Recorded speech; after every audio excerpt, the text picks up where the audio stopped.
Have you ever wondered what it is about reaching for our dreams that feels so hard and requires so much of our own healing? Are you curious about how moving towards your own creativity might heal what's making you feel stuck?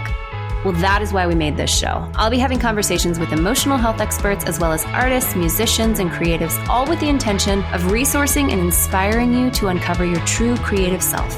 I'm Courtney Lancaster, and this is the Heal Create Podcast.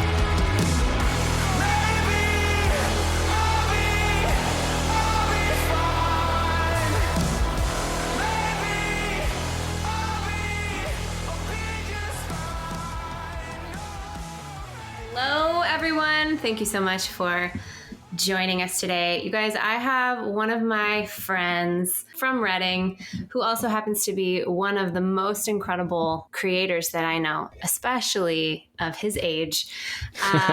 Welcome, Gable Price. Hey, Courtney. What's up? Hi, buddy. How are you? I'm so good. I'm going to pretend like we didn't just talk for like 30 minutes before this. Oh my gosh, good to see you. Oh my gosh. Hi. How's everything? How's the family? I'm so good. How are you today? I am good. It's a little cold. Had some zuppa toscana. I think I said that right. Yes. And yeah, just back here chilling. Nice. And you're good to go. We shipped 120 merch orders today. It was the highest we've ever shipped from What? Black Friday was like the thing, and Christmas gifts of like a new drop. Oh, sure. We should probably talk about why you even have this problem of needing to send out so much merch for your music in the first place. Let's do it. And it's because you have a killer band.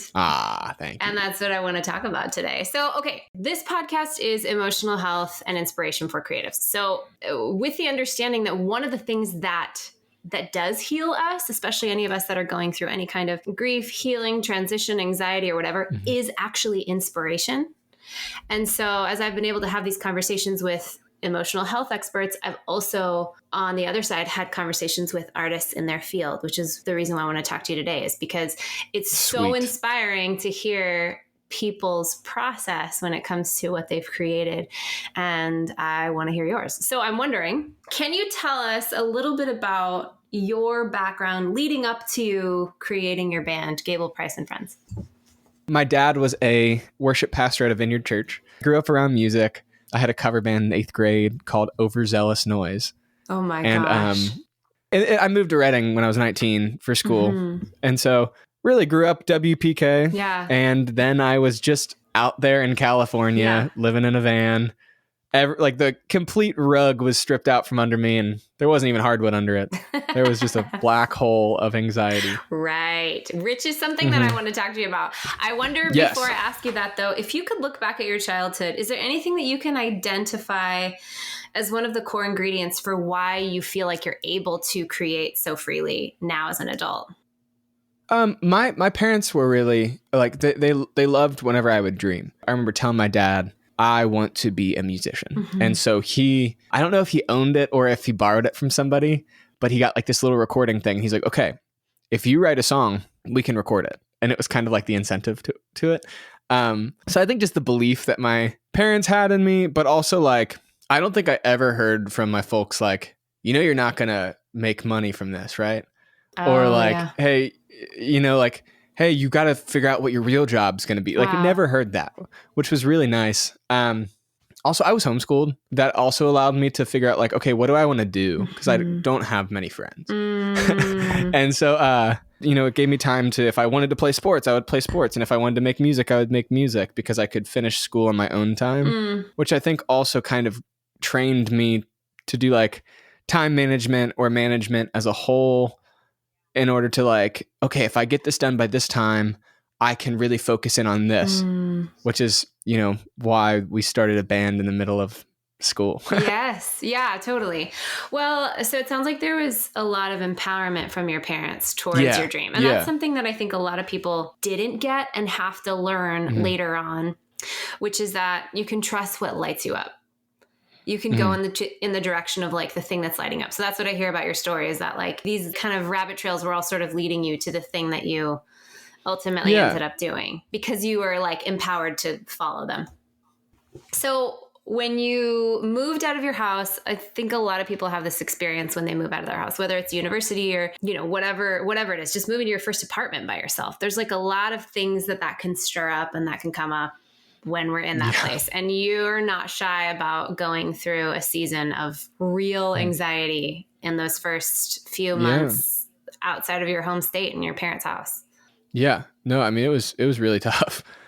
There were a lot of factors. Like, I didn't just go from the security of living with mom and dad to living on my own with friends. I was like living on my own and in a van that I couldn't register in California because it wouldn't pass emissions. And that was the year that Reading was like really strict on your vehicle's title and registration, like to where they would tow you. And so I had my first really big anxiety, and how it kind of surfaced for me was like, I would obsess over a thing until I felt like I found a solution to it. And then as soon as I found the solution would kind of start the next obsession of something I was terrified of. That's like a studied thing. Yes. Yeah, it was so wild. Yeah. And so the first thing was like, okay, what happens when the van can't run? How am I going to get home? I'm like, wait, that's a year from now. I'm going to be fine. And so as soon as I got over that, this is going to get towed and impounded while I'm in it asleep. And so my sleep was really hard for a really long time. I felt like I would get lonely without like a problem. Yes. Okay. Yes. Okay. This is the part of the podcast where I'm like, how on Saved by the Bell, he'd be like, pause. You'd like to, yeah. You're probably wondering how I got there. You're probably wondering how. So what I want to say about that is I want to do like a pause.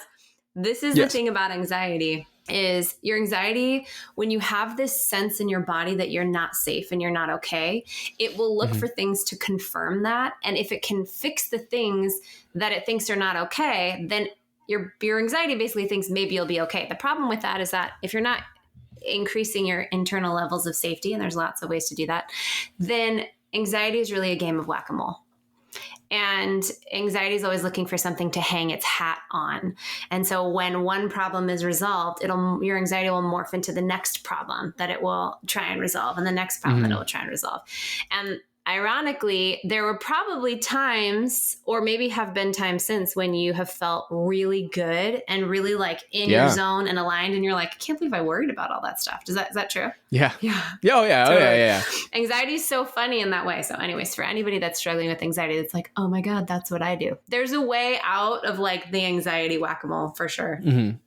I think I've learned to have a lot of grace for myself in that season. And I don't think I was ever that hard on myself. Like even when I went on like antidepressants and stuff like that, that was pretty hard in a pretty like word of faith based school, especially around younger people. I feel like people who have gone through more life are a lot more gracious and like, you gotta do what you gotta do. Totally. But like a lot of my younger friends are like, for the sake of authenticity, they're like, so like full, like, transparency, like, how do you feel about that? Like, do you feel like that's you trusting God less? And I'm like, shut up, so it was like this, whole thing. And I've learned to have a lot of grace for myself in that situation because I was really young. You were so and like there young.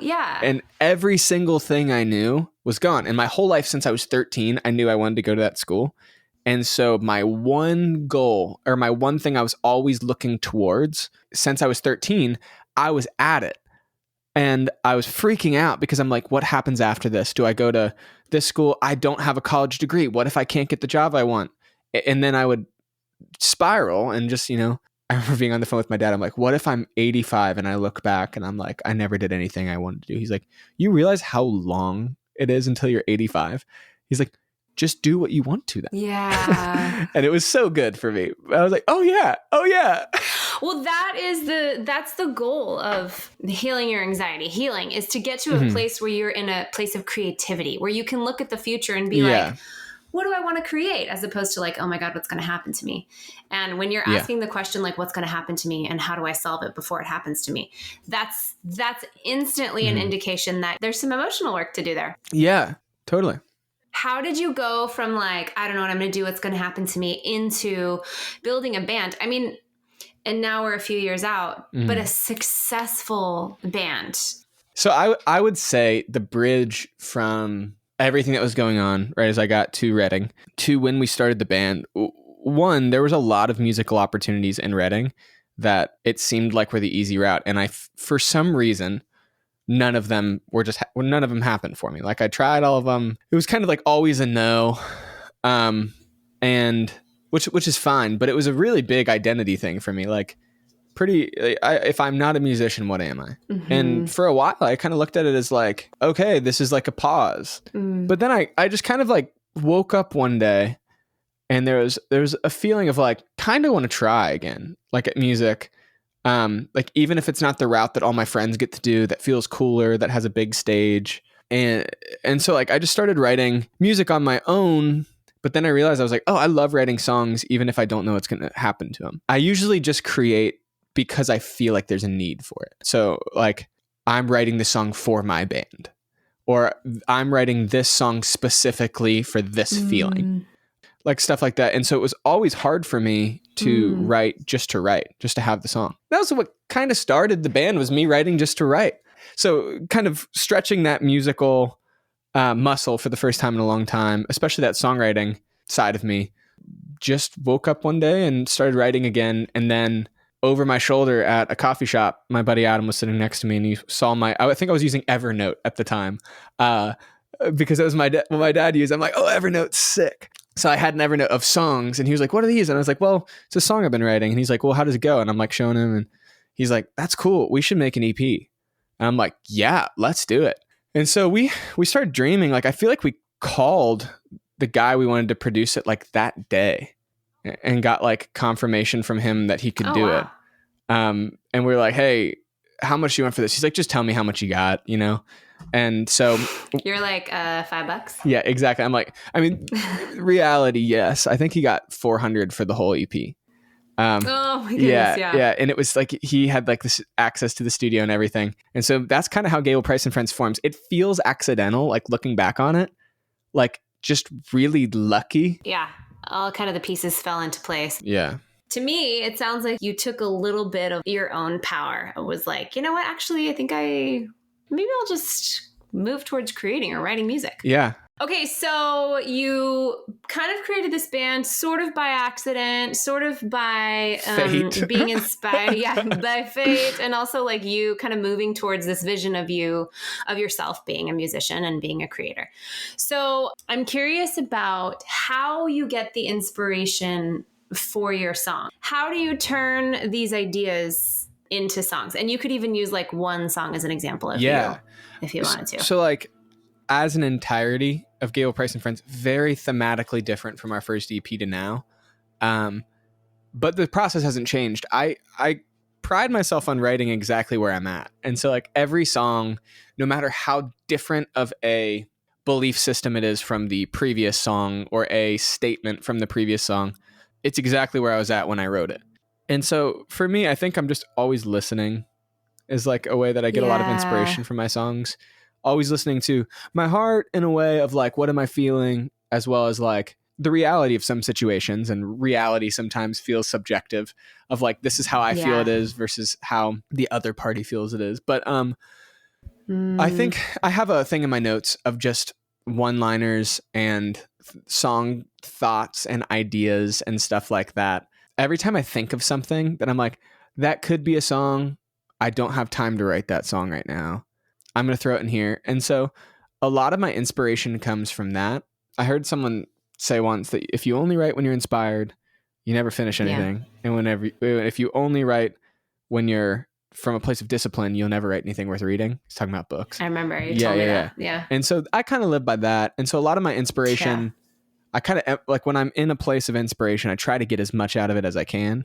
Of like, if the song stops flowing, I'm not going to force myself to finish it right now because I feel inspired right now. And so all these other thoughts are coming through. Okay, let me start writing that. Okay, let me get as far as I can in that. Okay, brick wall. Okay, next one. And then I'll kind of come back around, because if I have no inspiration whatsoever and I try to write a song, it's probably going to suck. Yeah. Full like disclosure, I've kind of found a way around that, which is basically like, I can't remember what the correct term is for it. My little brother taught it, where it's like, I think it's called like top lining, like the songs where you basically write a song of melody and then you put the words to it later. Put the words to it. And so that's kind of a way I've found around, like if I don't have anything to write about. But at the same time, you know, like at least for the majority of Gable Price and Friends, people don't necessarily expect a shallow song, not shallow in a bad way, but a song that doesn't really have a takeaway. And so I kind of try to be responsible with that. Because I write when I feel like there's purpose to it, it's hard for me to write a song that I feel like has no purpose or serves no purpose. If I feel a nudge in my heart, like around like a concept or a line or like just some provocative statement, I'm like, that's what I need to do. Because if it doesn't move me, it's probably not going to move anyone else. Yeah. Gosh, so much good advice in there for songwriters, guys. Rewind and listen again if you need. I want to know, what is one of your favorite lines from one of your songs, and what is one of your very favorite songs? Okay, that's a great question. So I think my favorite line from this newest record, The Consequence of Being Alive, is from the single Upside. The full lyric is, enjoy the ride until it breaks down. Are you proud of your holographic state? It's glory days until you're southbound. There's no clout that can compensate for pain. And I think that's probably my favorite from the record.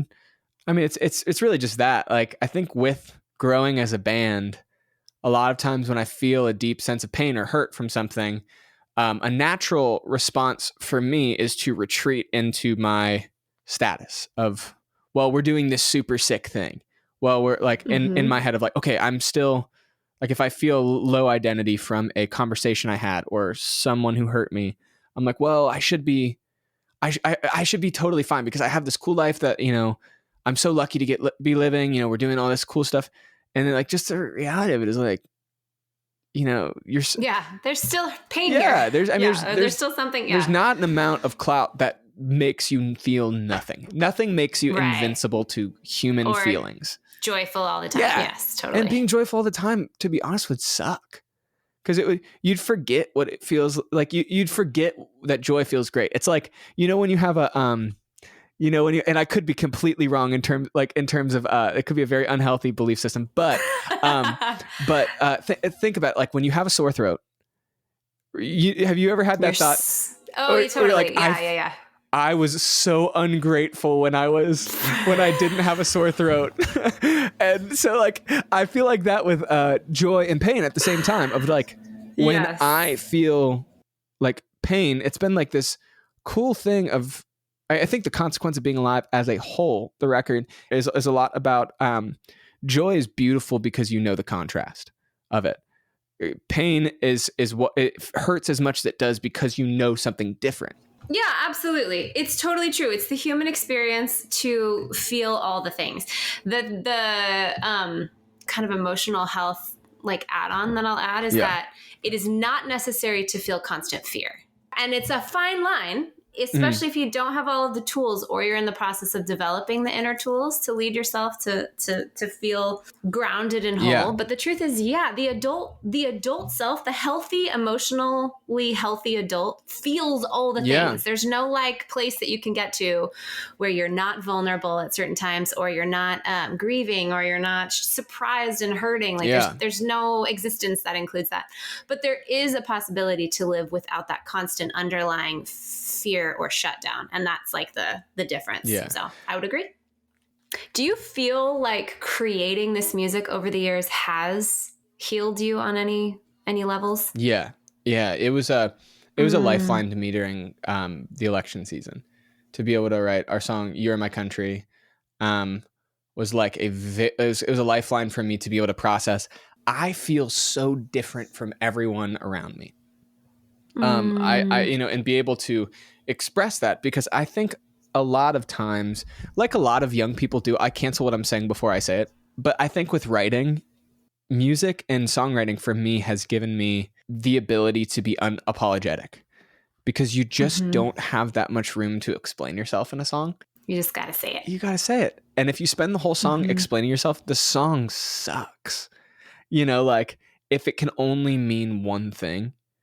You know, it was either John Foreman or John Mark McMillan. They said, I was asking them about like song stories, because I started to get a little bit frustrated regarding, okay, I feel like people are asking every single lyric, okay, well, what does this one mean? Okay, this is what this one means. Well, but what about the one after that? And I'm like, they were like, yeah, I stopped telling specifics of what I mean by everything because it can disqualify a beautiful thing that someone felt from it. Of like, you know, if it means this to that person and that's impactful to them, my experience of writing it may be different. Have some guts, kid. That lyric that we have, it was facetious when I first wrote it. Like, it was like this whole thing of toughen up, buttercup, you know, like it's what I always hear, is what I feel like I always hear. And everyone's kind of, and a lot of people have taken it as like a, like, hey, hang in there. And I'm like, I love that. Like, I love that, that they've taken it there. And at times, like, it can be that to me too. But if I immediately had said like, hey, this is what this means, don't feel that around the other thing, a lot of people would have had a lyric that didn't mean the same to them. Yeah. Okay. So many good things here. So you feel like music has healed you in the way that you're able to be honest and express yourself, especially during times of chaos where there's lots of opinions and lots of voices, and you're like, wait, what do I think? Do you feel like some of the songs that you put out there are like, this is what I think, this is who I am, this is what I'm saying? I feel like that. And I feel like music's been, and songwriting especially, has been very healing just in being able to process. Like, because I mumble sing a lot until I find the, you know, like I'll just pick up my guitar and play a open D chord and just, and then just say one thing. And I'm like, I had no idea I was feeling that, but that hit the nail on the head. So good. And then it will kind of start this rabbit trail of discovery of what I'm feeling. So it's been incredibly healing in the way of, as a middle child, I feel like I'm a peacekeeper. Like, I feel like I was a peacekeeper in my family, with my brothers and stuff like that. And so music for me has been like, I don't have to have the answer right away. I can say what I want and it can cause whatever feelings in me, but I can really explore it, because I've never really, like, just hadn't given myself much room to find out what I'm feeling in life. It's been just kind of like a move on, onward and upward, you know? Yes. And music helped you do that. Really quickly, is there any, I can think of my opinions on this, but are there any lyrics of yours that have been especially controversial?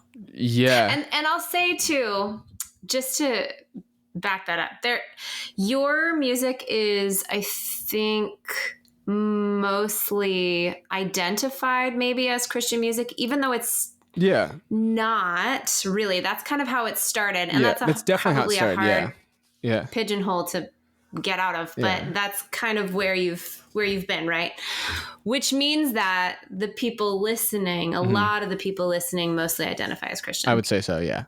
The Consequence of Being Alive is listed as an alternative record, and we pitched it to all alternative playlists, streams, did not try to push it in Christian spheres. I'm aware we have the fan base we have, and I love our fan base. For sure. I would think of us as an alternative band at this point. I would say just a steady progression. I'm aware we started out as like, not even just like Christian rock. We started pretty like church songs, like songs for church. Yeah. Totally. Well, I was going to say, the only reason why I say that is because a line that might be controversial for somebody that started in a Christian band would completely not be controversial in like in a non-Christian band. So you faced an unusual, like, kind of challenge in that way. Yeah. No. Okay. Yeah. So it's interesting. So, in Fraction Heart, the lyric "not safe" was very controversial. Explain that. So I wrote it off of the series The Chronicles of Narnia. Yes. And they're talking about Aslan the lion, who's the Christ allegory in the book. And they say, like, we're going to meet Aslan the lion. They're like, a lion? Is he safe? And they're like, of course he's not safe, but he's the king and he's good. And so I was like, I'm going to write a song about that. And so the chorus, he's a good God, but good God, he is not safe. And people hated it. Like, people love the song. Really? But people are like, what do you mean he's not safe? He's the safest thing I've ever known. Like, all this stuff. And I'm like, hey, it's actually this. And so my joke now, whenever someone's like, what does this lyric mean? I just say it's from Narnia. Like, no matter what the song is. Because I've explained it so many times. But yes, I will agree with our background being primarily Christian contemporary / church kids, even post-church kids. I've found with our new record being more alternative, people have really tried to, in a good way, ask questions to understand, but also sometimes like unnecessarily try to find the theology behind things. Like, I have a song about asking my wife out 17 times before she said yes. Yeah. And people will be like, the theology behind this is wild. Like, yeah, the spiritual meaning of the number is 17 is so good. And I'm like, nope, I'm pretty sure I was just horny as hell, kind of thing. Like, and it's just so funny. And so, and so like all the other songs too of like Brother Jack, like, it's so true because this is what God says. I'm like, just a letter to my brother Jack, It's been interesting hearing people try to translate it, but a controversial thing so far with this album that I didn't necessarily expect to be controversial is the Kool-Aid lyric, and I don't want to live like this. And so the chorus is, if I'll end up bitter either way, then I'll take my Kool-Aid microwaved. And I kind of expected it to be like a sentence of, if I have to be on one end of the spectrum of belief, I know which one I'd like to be on. And so basically just like, if I have to take one, give it to me extra spicy kind of thing. But people have really, in a way, overanalyzed it. There's just been a lot of comments, especially from people who, and this is understandable, when English isn't their first language. I cannot imagine that the translation for Kool-Aid is great. But like, just kind of getting called out by people of just like, God's not a God of confusion. Why do you write such confusing lyrics? And I'm like, no, I'm like, I feel like Jesus only confused people. Yeah, totally. But yeah, I was shocked when I saw it. I was like, try listening to John Mark McMillan, talking about like Olympus and stuff like that. Yeah. But yeah, that's been the interesting transition. I am actually shocked by the lack of pushback we've received for releasing an alternative record after releasing a lot of Christian stuff. I feel really thankful for that. I would get myself really worked up about it, about like, I've worked so hard on this record. What if like the response I get is, I miss your old stuff? Oh, for sure. There's a big fear. Yeah, totally. Thankfully, I had some good conversations beforehand. Caleb Chapman with Colony House, I asked him about it. And he was like, the thing is, we released the best music we've ever released every album. He's like, but everyone still loves our first one the most. And he's like, because everyone connects to the first thing they heard of you first, the most, or like the first discovery of like this euphoric feeling through listening to your music. If the song doesn't give you that immediately, the new songs, it's immediately like, I miss the old one. Or like, that's one's still my favorite. And so that gave me a lot of peace of like, one of my favorite bands in the world has the same thing I'm afraid of. Yeah. So I'm like, hey, that's not a bad company to get looped in with. Yeah. Yes. I wanted to ask you, like, when you were working with John Foreman and his brother, what did you notice about their creative process? Was there anything that surprised you or like inspired you or you thought was cool? Because of how introspective and beautiful his lyrics are, I thought it would take longer to write a song or like be a lot more thought out on the lyrics. The thing that really inspired me about them is they just write. They're like, what do you want to say next? And it's just like, well, okay, so where are we at? He's like, no. What do you want to say? Like, what do you want to say next? I'm like, oh. And you're just like, okay, cool. And we'd write that and he'd be like, sick. What do we got for a bridge? It's like, well, do we want to tweak that? It's like, no, we've got it. Like, we can come back later and change lyrics and stuff like that. But you said what you wanted to say. And it was just so cool how is that different from your process? I feel like in a way, it's like just doing the inspired side of things. Like we'll just like when I'm inspired and then quit it. A lot of times they're like, cool. What's next? How do we finish this? Like, how do we land the idea? And so they bounce ideas off each other. It doesn't like for me in a lot of co-writes, it feels like I can tell what was my idea and they can, and I can tell what was theirs. Like, even if I removed my memory of the writing session, I can look at the lyrics or the phrasing. With that one, I really couldn't tell. Wow. Because it was just like, they had cool lyrics. I had cool lyrics. They had cool melodies. I had cool melodies. There's certain chords that I know were theirs because he's just a lot better of a musician than I am. And so it just felt different, like just doing it. It felt simple. It felt low stakes. The fact that we wrote 4 songs in 2 days and demoed all of them, like, was just unbelievable to me. Yeah. And just like, okay, I think we finished writing this song. You want to hop in the vocal booth and we just track a vocal really quick? And you're like, yeah. And I'm like, I don't think I understand the phrasing that we used on this verse yet. Could we mess around with it and just figure it out? He's like, how about I hit record and I just let it loop and you just try it on like a jacket. You try it on like an outfit. What jacket fits? How do I want to wear this on this one? You just say it. And so like, that's why a lot of his songs, it feels like, aren't really cohesive to the previous verse in the sense of like, the way he phrases things and how different timing uses is because it feels like it's just all like a discovery. Interesting. Yeah. But I remember we were stuck on a song for probably 20 minutes. Like, I can't figure out what to do next. And he just stopped and he just laughed and he was just like, how cool is it that these are our work problems? He's just like, people have budget cuts, people have layoffs, really stressful days at work. We can't figure out what our next verse is going to say. He's like, we're the luckiest people in the world. I'm like, we are. And so that's really shaped the way that I write. And the way that I look at it is like, if the biggest problem that I have in my work is that people are trying to analyze it too much, I'm like, oh, people care too much about my art, kind of thing. It's very privileged thinking. I also don't want to negate the human emotion to that, but also the side of things of just like, okay, like just the little thankfulness break of like, wow. Yeah. I'm lucky. That's so cool. But you got to work with one of your heroes. I did. I got to work with a lot of my heroes on this one. I worked with Caleb, Colony House, on not Lucky 17, on Tough Love. Judah from Judah and the Lion on I Don't Want to Live Like This. And Scotty from Colony House on the whole record. And so it was just really cool. Leonard, Hank Bentley. So amazing. So thankful. Yeah. Yeah, that's so amazing.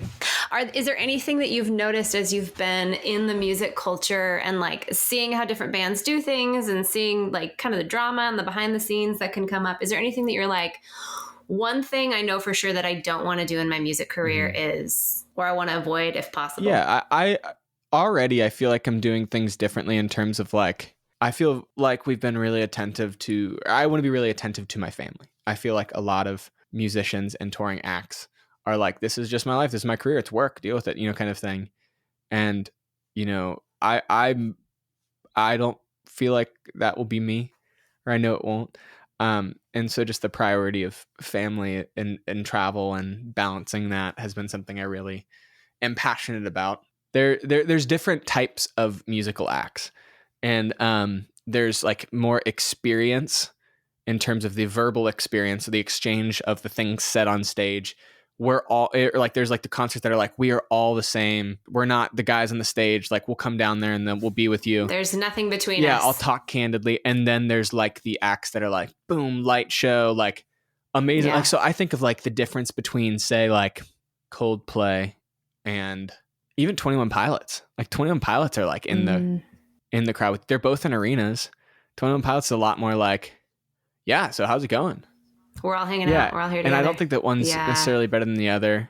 I think that like for me, I'm trying to find a cool balance of the two, because I like being out there with people, but I'm also like, I need to dream bigger in terms of what production looks like for us in the future. I feel like a lot of bands' growth can get stunted by like, we don't want to have an LED wall, or we don't want to have this. Totally. And so it takes away the visual experience of the concert. And so just learning that and stuff like that. Yeah. That idea that like, we want to be relatable. We want to be like, I don't want to like put too much distance between me and the fans or the people that consume art. I do get that. And at the same time, when you put out high levels of excellence or high levels of production, that, yes, it's true that that's not going to feel like I could totally do that to the average person that maybe has never been in the music field. That's also incredibly inspiring. Yes. And the thing about inspiration is that when we're inspired, when the human body is inspired, they're actually getting a picture or a sense of who they truly are. So if you're putting out big projects and big levels, you think about how many people Taylor Swift is influencing right now, like the high levels, like you should dream into what that's like, because while you might lose some of that grassroots hometown feel, which I understand like how beautiful that can be, if this is your dream, like if you're thinking on a grand scheme of like, I think about the opportunity to heal the collective by inspiring them with these massive projects, It's a beautiful thing. And there's a way to have both and. of like, so like 21 Pilots even, I think like so. I went to see them at the Schottenstein Center in Columbus, which is Ohio State's arena. Sold it out pretty much immediately. Yeah. And then the next year they were like, we sold out our hometown venue, like the biggest one in town. And so this year we want to do a tour of the 300 person venues in town. Like it was like a sneaker drop. Like you had to get selected to be able to buy a ticket. You entered your name into it. And so they did a 5-show tour of these small clubs in town. That's so rad. And I'm like, oh, that's cool. That and I'm sure like in a way, like I'm not assuming we'll be able to get to that point. It would be really fun to be able to do arena type things. Why not? Let's assume. Why not? Yeah. But I could easily see myself being like, okay, that was fun. Let's do a small venue. Mm-hmm. You know, let 200 people come.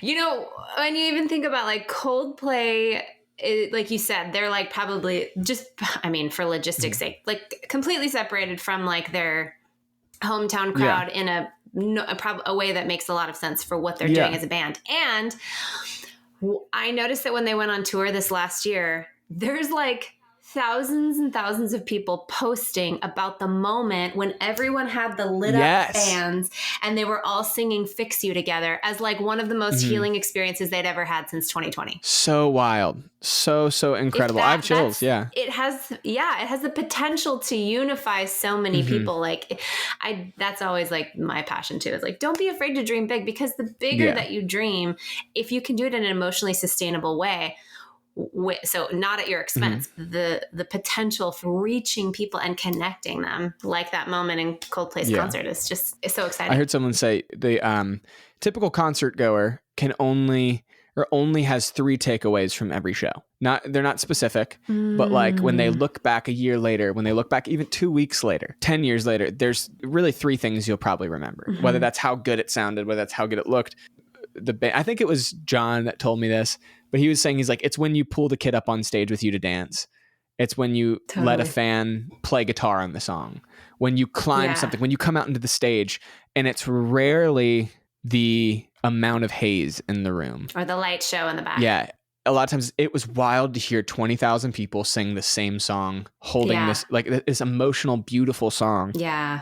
And it's rarely the things that we think it'll be. Totally. Yeah. Absolutely. I remember we're kind of concert junkies in our family. So we go to a lot of different shows and like all kinds of different music. Yeah. And one of the most powerful moments that I experienced in a concert setting was Hillsong United, which was like the craziest, highest level of production I had ever seen. Like they used some of Kanye West's like people to do their, like, they had this crazy like light box made of light on the stage. It was crazy. Light box made of light. You know what I'm saying? Yeah, I do know what you're saying. It's so funny to explain these things, because I'm like it's this like song composed of lyrics, you know? I know. So it was just like the craziest show. And my biggest takeaway was when Taya came and sat on the front of the stage and she sang Oceans, and everyone knew every word. Chills again. And like, it was just her. Yeah. And it was just a very human moment. That is really nice to see someone that you've only really ever seen either on video or from as far away as an arena stage. Yeah. Be human. It's like, oh my gosh, you're real. It's like seeing an actor in person, you know? Totally. Yeah. Yeah, it was amazing. Which, by the way, we should say just a couple of things before we wrap up. I want to say that, so I've known you for a long time, and I was like late to the Gable Price has a band party. And I remember seeing you for the first time. I think it was in 2020. You did that like kind of underground show. Yeah. I was like the person that saw the famous movie like 3 years later. I was like, have you guys seen this movie? Have you guys seen the movie? That's how I felt about like, did you guys know That's me with Top Gun. That's the entire population with Top Gun right now. Have you seen this? My dad's like in 83. I saw that. Yeah. That's how I felt about it. But you're such an incredible performer. I mean, that's like the songwriting stuff, the logistics of creating a band and creating a song is so fascinating to me. But like what you do on stage, who you are on stage is like literally a different person that was in my kitchen the day before. And I was like, what the heck? And so anyways, that's just for thank you so anybody much. listening. If Gable Price and Friends comes to your city, do yourself a favor and go to like one of the best rock shows you will ever go to. That's so kind. Ever. I don't know. I could do a whole other podcast episode. I'm like, how do you, anytime. does that just come naturally? Yeah. Like, how do you even do that? You know, like when you're like in the zone of the thing you do best, you almost black out in a way. My mom explains it as like when I was a kid and I scraped my knee or I was hurt, and she just goes immediately into fix it mode, or like without even thinking. Immediately into mom mode of just like doing things that, you know, just a machine, you know, kind of thing. Yeah. Not saying that I am a machine. I'm just saying like when we go on stage, like it just has kind of felt natural, which is shocking because I'm fairly introverted. You were homeschooled. Yeah. I'm introverted, and I'm not like, if I sing at church, I'm stoic. But for some reason with our band stuff, when we played that first show, I definitely felt like a part of me come alive. Of like, this is fun and this is natural, and I don't feel like I'm doing dance moves I don't know. For some reason, I just know them. And so that was kind of like the discovery of like, oh, this is what I love. And this is something that I feel like gifting, that I feel like I've inherited from my dad, from other people, from watching artists. And it just feels fun to me. And so like going on stage, like it's hard when it hasn't been a good day, but when I get on stage, it doesn't matter. Like that's just kind of like the only way I know how to do it. I've tried to stay still during some shows because I'm the sweatiest person in the world. And I'm like, I'm probably losing 2 pounds a night from sweat. I just don't know how to. And so like, it's really fun. And it feels like I can't really explain of like how to have a stage presence to like someone, because I'm just like, I know, like a privileged thing, but it's just kind of like, it just kind of came naturally. It is crazy. And I think everyone has this place of alignment inside of them. The thing that they're like, it just comes alive. When it comes alive, they like somehow magically know what to do. Yeah. And I was telling my husband, it reminded me of, have you seen Bohemian Rhapsody? When you're like watching him in the beginning and he's just this crazy showman, like what the heck? And then you just go into his story and he's like this like meek, not that you're that meek and shy, but it really was like, oh wow, like this is who you are. It's just happening. Yeah, it's fun. It's amazing. Is your YouTube video still online from that show? Yeah. So it'll be Fraction Heart release show, Gable Price and Friends. Everybody should watch that if you can. It's a special time. I've never had a harder vocal day, I will say. And I've also never like it's crazy that our highest production was our first second show we've ever done. Like that was like the highest production we've ever used. Funny. It was high production. And we're just kind of working our way back. Yeah. Nah, exactly. You're only going up from here. Yeah. Okay, so my last question. Well, actually, I have two questions left really quickly. What would you say to somebody that wants to pursue their own creative dreams, but the only thing they have so far is inspiration? That's more than enough. If it's the other way around and you're pursuing creative dreams and have no inspiration, I don't know how to help on that. Yeah. But if you got inspiration, dive into it as much as you possibly can. Be curious. I think the second that people's careers, like people who are in the spotlight, go downhill is when they stop being curious, or they kind of silence the little kid in them and they try to be like and then it always just feels like a kid wearing adult's clothes. So just kind of like, this thing of like, you know, your stuff was good because it was pure. And so dive into that inspiration, be a kid with creating, and start to ask people who you feel like do it really well. How did you, what on a logistical side should I be doing?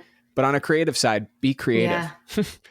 Be creative, dive into your inspiration, figure out the logistics as it goes along. Inspiration does need to be watered. And when it is, it's like crazy what you can create with that. It's wild. Okay, guys, you can find Gable Price and Friends on Spotify. You can find him on Instagram, Gable Price, and then also Gable Price and Friends. And his newest album, The Consequence of Being Alive, is absolutely incredible.